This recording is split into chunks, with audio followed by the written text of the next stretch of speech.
This is a 2020 Lotus Evora GT, and it is the latest and fastest version of the Lotus Evora.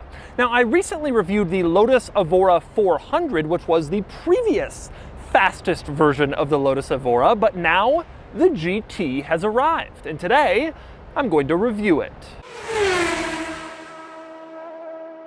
I've borrowed this Evora GT from CNC Motors, which is an exotic car dealership here in Upland, California, in Southern California, with an amazing inventory of basically every exotic car you could want. CNC Motors is also now Lotus of Upland, meaning you can come here and buy yourself a brand new Lotus if you so desire, including a new Evora GT. So let's talk Evora GT.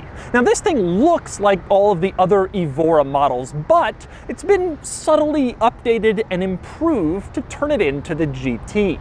For one thing, the GT is down about 40 to 100 pounds compared to the Lotus Evora 400, which makes this the lightest Evora yet. It's also up 16 horsepower to 416, and it's up about 30 pound-feet of torque. Not huge gains, but like I mentioned, a nice evolution. And today I'm going to show you around it. First, I'm going to show you a few select quirks and features of the Evora GT. Then I'm going to get it out on the road and drive it, and then I'm going to give it a Doug score.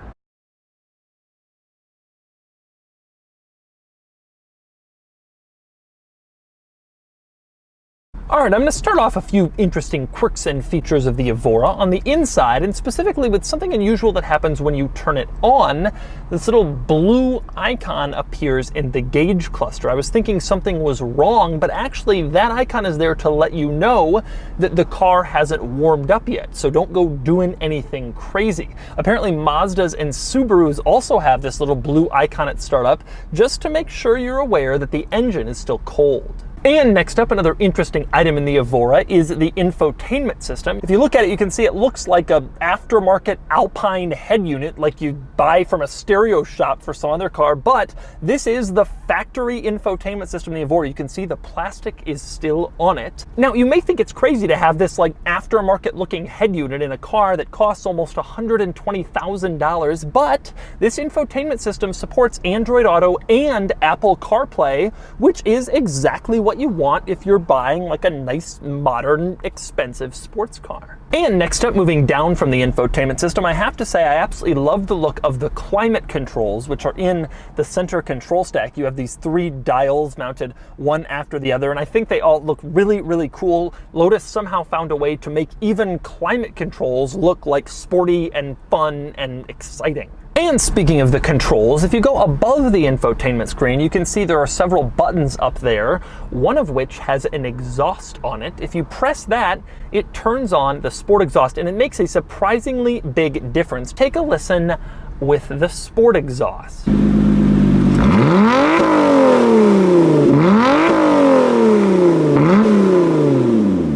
And next up, another interesting item in that group of buttons. Over on the left side, you can see you have a sport button. You press it and then the car goes into sport mode. But next to that, you also have a race button. You can't just press that one. You have to hold it down, and then that will send the car into race mode, and that includes turning off the traction control. You can see in the infotainment screen, it confirms that you are indeed in race mode. But this car is not only all about performance, it also has a surprising number of other luxury niceties. For instance, it has heated seats. You can see the heated seat buttons in this center button area. You press it and you can turn on the driver or passenger heated seat, which is a nice feature to have. This car also has Home Link, the garage door opener programmer thing, a series of buttons right here on the ceiling next to the rear view mirror. You program your garage door opener into that, and then you just tap one of these buttons and your garage door opens right up. Also a nice amenity. And another surprising nicety in the Evora, it has cruise control. There are several buttons on the steering wheel that turn on cruise control, allow you to change the speed, set the speed, that sort of thing. A surprise from an automaker that's all about lightness and simplicity, but the intent was to make this a more usable everyday exotic type car, and cruise control helps with that immensely. And so do back seats. This car is quite small, but it still manages to have back seats. Now, I climbed into the back seats the last time I reviewed the Evora. I'm not doing it again, but they're there. Very, very, very small, but they could work if you wanted to transport a small child or an adult if they were willing to be really, really crammed in there. And next up, another surprising nicety of the Evora is the fact that it has a fairly large trunk. It's crammed in here under this rear panel, which also contains the engine. They're under one piece back here, but you can see the trunk fairly large, fairly usable, fairly practical, and in this car it contains a Lotus branded battery tender, which is better than a regular battery tender. And next up, I want to talk about some of the exterior changes to the Evora GT that separate it from the Evora 400 and the regular Evora. One is a more aggressive splitter up front that is designed to make this look angrier and meaner, like the sportier car than it is. You also have these little vents over the front wheels that again are designed to make it look a little bit sportier than the other Evora models. And if that stuff wasn't enough, you also have a more aggressive rear end design, again with larger vents, and again to make it seem sportier and more exciting and thrilling than the other Evoras. Now, it's worth noting that this particular Evora GT also has the carbon fiber package option, which includes a carbon roof, a carbon rear engine and trunk lid, and a carbon panel here on the front. The total weight savings for this package is 49 pounds, which is reasonably substantial, although it costs $10,000, which works out to quite a bit of money to save 49 pounds. Nonetheless, this car has it. It also has a rather cool exterior color. It's called Battleship Gray. I think we all agree it looks nice. It costs $5,900 extra.